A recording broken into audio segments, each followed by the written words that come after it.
When you have an extreme thrill-seeking family, where's the first place you think to go on vacation for a fun time? For my family, we always say a theme park, which is somewhere you go to have the time of your life, especially at one of the best theme parks, Disneyland. Theme parks are fun for all ages, but it can always turn into a total nightmare if you choose to go on the wrong day. Why is it that there's a wrong day to go to Disneyland? Disneyland's Big Thunder Mountain Railroad is a streak through a haunted gold mine aboard a speeding train. Only for Marcelo Torres' family, it was actually a haunted ride. During an early ride in September 2003, part of his locomotive speeding train unattached itself from the rest of it while speeding through a tunnel. Unfortunately, this led to the guide wheel falling off and the locomotive derailing from the tracks. Marcelo, who was in the first car, suffered the most out of the 10 injured. He died from blunt force injuries.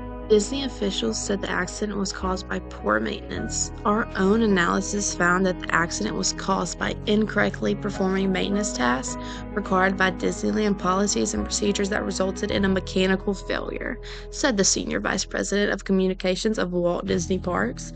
Multiple articles did come out about investigators finding operators who were told not to take any action if the ride started making unusual noises. After the Torres family settled their case with Walt Disney, they donated $500,000 to Brooks College, where Marcelo had just graduated 1 month before his trip to Disneyland. They did this so scholarships could be made for aspiring animators like Marcelo. In comparison to this accident, two of the most tragic deaths that happened at Disneyland happened on the same ride, which was the Matterhorn. The Matterhorn is a quick, jerky trip around a track inside of a snow-capped mountain. To keep the passengers safely inside, all the riders wore a lap belt in their bobsleds. Sadly, Ben came the first ever reported at Disneyland in May 1964. 15-year-old Mark Maples was a teenage boy who was savoring freedom from a week-long grounding. Maple hopped in the ride. When the bobsled he was on started to descend down the mountain, it was told by one of his friends sitting up next to Maples that he was looking up, heard a noise, looked down, and saw Mark's sweater as he was falling off the side. It was speculated that Maples unbuckled his seatbelt and stood up on the ride, which ended up with him getting struck on his head by the side of the concrete mountain. He fell vertically, landing beside the track of the sled. His death was ruled accidental. The next life the Matterhorn took was exactly 20 years later. 48-year-old Dolly Young got her life taken from her in 1984. Young got in the bobsled alone, and next thing you know, a family of 3 riding on the Skyway gondola passed by the Matterhorn and screamed. Soon the next bobsled came, and what they saw was Dolly Young's body laying on the tracks. The bobsled struck Young on the head and torso.